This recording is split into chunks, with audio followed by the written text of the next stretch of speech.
nanonood sa bahay dahil back to school na ang karamihan. Ang dami ng ways kung paano po mas mapapadali ang buhay ng mga estudyante para sa kanilang pag-aaral.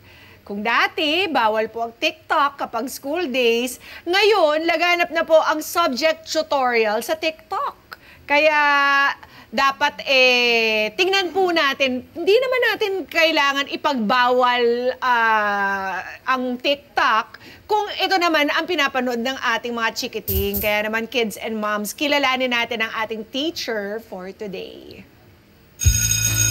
Good morning, kada class! May special teacher tayo ngayong umaga. Nagtapos siya ng Bachelor of Secondary Education, major in English, and Master of Arts in Education, major in English. Meron din siyang certificate in TESOL or Teaching English to Speakers of Other Languages. At ngayon, isa na siyang private tutor and content creator. Kung libo-libo ang followers niya sa Instagram at Facebook, milyon-milyon naman ang views niya sa TikTok. Pero dito ako napalunok. Ang kanyang multiplication tricks in hand, may 43.6 million views. Very good, teacher. Kaya naman excited na ang iyong kada klase. So, get ready to meet your kada estudyante dito sa Kada Umaga. Wow! Grabe! Good morning, Teacher G! Good morning po, Miss Pia. At good morning po sa ating mga kada na nanonood ngayon. Ay! Nakakatuwa ka naman. Nagturo ka ng math, reading, writing. All at subjects. ginamit mo itong very powerful tool natin sa ngayon na social media. When did you start doing that, Teacher G? Nagturo ako sa private school muna noong 2013 and nag-start ako ng tutorial noong 2019. Okay. Yung content creation ko ay nag-start ng 2021. Okay. Pero nag-stop ako kasi parang wala namang nanonood sa akin. So, tigil ko na. Yes, tigil ko na to. Nakakapagod. So, what did you start teaching them? Nag-umpisa ka ng content creation. reading po, Miss Reading. Pia. And I just informed these parents na ito po ang tamang pagtuturo ng reading. And then, pagtulog ko, paggising ko, sobrang dami kong notifications. Sabi ko, hala, meron ako 100,000 followers. And yung video ko about reading, umabot siya ng 1 million view overnight. So, simula nun, nagtuloy-tuloy na yung content creation ko. And nasama na yung math, kahit na hindi ko siya specialization.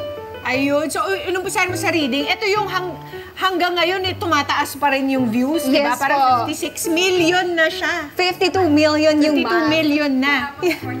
Kahapon, 48 million po yan nung ginagawa namin yung script. Ngayon, 53 million views na po. Hindi ko in-expect na aabot siya ng ganun. Kasi napanood ko lang yung video na yon sa isang kids show. And nakita ko na this video would be helpful for my followers. Kasi most of my contents are in reading talaga. But math yung pinakamataas lagi ang views. At dahil dito sa online content, Opo.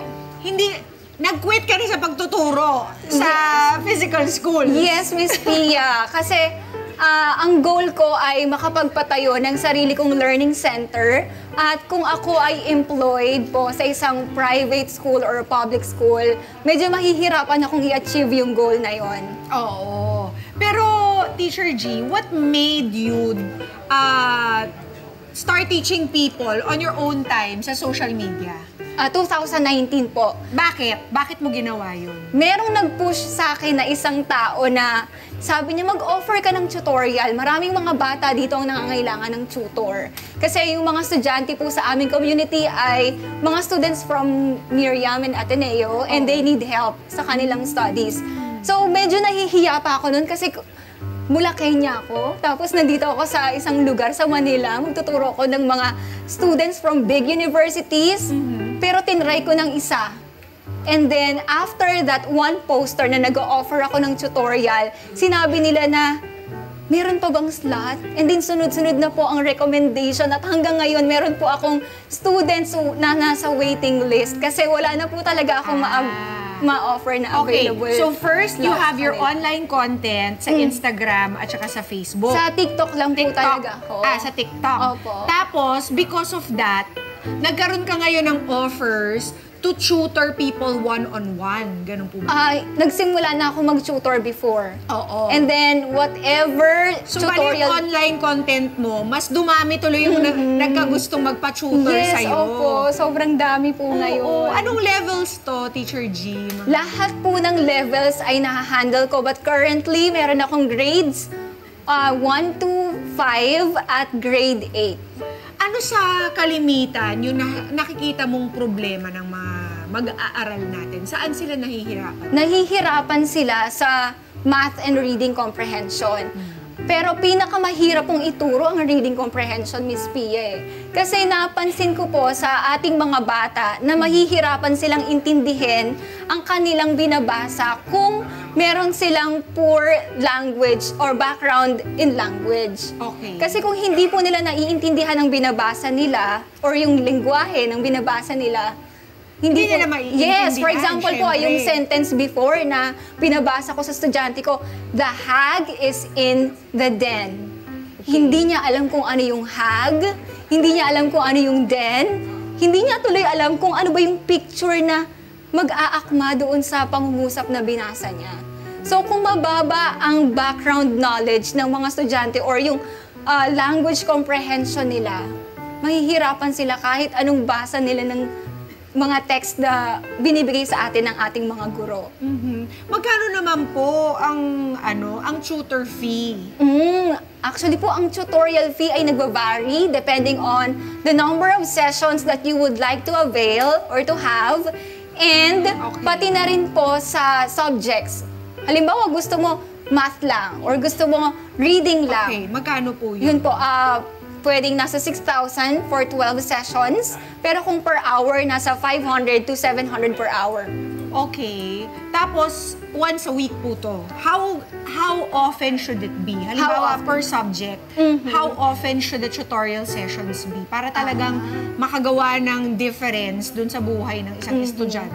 Ang clients ko po ay Monday to Friday. Ang binubook nila sa akin. Yes, Ganon? everyday po. Everyday. Kasi aside from doing advanced lessons, we are doing their homeworks sa school. So, ilang ano yun? Ilang oras? 1 hour po per 1 kid. hour every day. Tapos lahat na yon ng subjects, Opo, kung ano lang po yung ma-cover ng 1 hour and then mag-uusap na lang kami ni parent na, Mommy, tuloy nyo na lang po ito. O kaya message nyo po ako pag meron po kayong hindi maintindihan para ma-video ko, sisend ko po sa inyo. Kamusta po yung mga naging epekto sa kanilang academic performance? Ay, napakaganda po. Confident po akong masabi na ang mga kliyente ko po ngayon, ang students ko po ngayon, sila pa rin po ang mga estudyante ko since 2019 hanggang ngayon. Wala pa pong bumibitaw, kaya pasensya na sa mga hindi ko mabigyan ng slots. Oo, Kasi po talagang yun pa rin po ang mga estudyante ko. So ngayon, Teacher G, ito po yung online tutoring session? Or Meron pong online, merong face-to-face. meron ding face-to-face. O ngayon, bibigyan tayo ng sample ni Teacher G ng iba't ibang lessons para sa mga kids na nagsisimula lang mag-aral. Kaya tawagin natin ang ating mga students, si Diana at si Michelle. Hindi, sama na rin ako.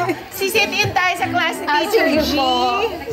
Teacher. Uy, shoutout muna natin si Aileen Abanto. Yes, Teacher Eileen. Nanonood siya ngayon. Batiin mo, Teacher G. Hello, Teacher Eileen. Si Teacher Eileen po, si Ma'am Eileen ang tawag natin sa kanya. Isa po siya sa mga content creators na sikat din sa TikTok. Netizens, for more Kada Umaga updates, i-click lamang po ang subscribe button at i-follow ang Net25 social media pages on YouTube, Facebook, and TikTok at pati na rin ang Net25 TV.